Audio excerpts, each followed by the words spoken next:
ওইখানে হালি শহরের অধিবাসী 9 জন একই পরিবারের, এর মধ্যে একজন প্রবাসী দেশে বেড়াতে এসেছিলেন। 9 জনই অগ্নিদগ্ধ। ওদেরকে অগ্নিদগ্ধ অবস্থায় উদ্ধার করে আত্মীয় স্বজন ঢাকা আনার পথে একজন রাস্তায় মৃত্যু হয়েছে, আরেকজন আজকে সকালে ঢাকা মেডিকেল কলেজ হাসপাতালে চিকিৎসাধীন অবস্থায় মারা গেছে এইখানে বার্ন ইউনিটে। বাকি 7 জনই চিকিৎসাধীন আছে। আমাদের হসপিটালের সম্ভাব্য যতগুলি চিকিৎসা দেওয়ার মতন ব্যবস্থা আছে সর্বোত্তমভাবে তাদেরকে চিকিৎসা দেওয়া হচ্ছে। আমি নিজেও দেখে এসেছি। 100% বার্নই বেশিরভাগ না, 100% মানে 3 জন ছিল, একজন তো মারা গেছে আর একজন মারা গেছে। 7 জন সবাই 60%-এর উপরে, 60% অ্যাবাভ বার্ন আছে। ওইখানে একজন আইসিইউতে আছে, ভেন্টিলেশনে আছে একজন, আর এমনিতে আইসিইউতে আছে আরেকজনকে আমরা শিফট করবেন।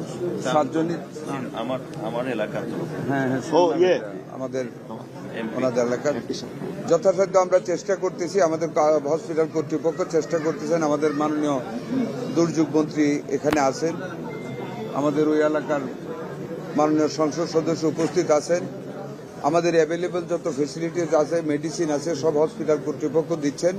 বাকি যদি আরও কিছু লাগে আমি আশ্বস্ত করেছি আমরা উভয়ই আমাদের হাসপাতাল কর্তৃপক্ষকে আমরা সেটা যোগান দেব। তবে আগুনে পোড়া মানুষ, অনেক কষ্ট হচ্ছে, তাও অনেক কষ্ট যতটুকু সম্ভাব্য ফেসিলিটি চিকিৎসা দেওয়া হচ্ছে। আপনারা দোয়া করবেন, আমরা টেক কেয়ার করতেছি। আমরা শেষ মুহূর্ত পর্যন্ত খেয়াল রাখবো কিভাবে প্রাণগুলি আল্লাহ বাঁচাইতে পারেন। আমাদের সহযোগিতা আমরা চেষ্টা করবেন।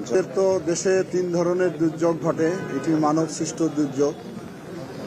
তো আমরা আলোচনা করে দেখেছি যে আমাদের এই গ্যাস লিকেজ থেকে সারা বছরই কোথাও না কোথাও দুর্ঘটনা ঘটে।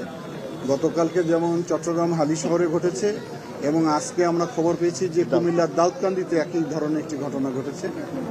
আমরা এটা নিয়ে কাজ করতে চাই, শিল্প মন্ত্রণালয়, স্বাস্থ্য মন্ত্রণালয়, আমরা দুর্যোগ ব্যবস্থাপনা মন্ত্রণালয় থেকে, যাতে করে এই যে গ্যাস লিকেজ থেকে এবং গ্যাস সে যে সিলিন্ডারগুলো ব্যবহার করা হয়, মেয়াদ উত্তীর্ণ সিলিন্ডারগুলো ব্যবহার করা হয়, এগুলোতে কিভাবে একটা নিয়মের মধ্যে নিয়ে আসা যায় সেগুলো নিয়ে আমরা অল্প সময়ের ভিতরে 3 মন্ত্রণালয় বসে কাজ করব, যাতে করে ভবিষ্যতে এই ধরনের দুর্ঘটনা থেকে কম ক্ষতি হয় সেই ব্যবস্থাটা করার চেষ্টা করা হবে।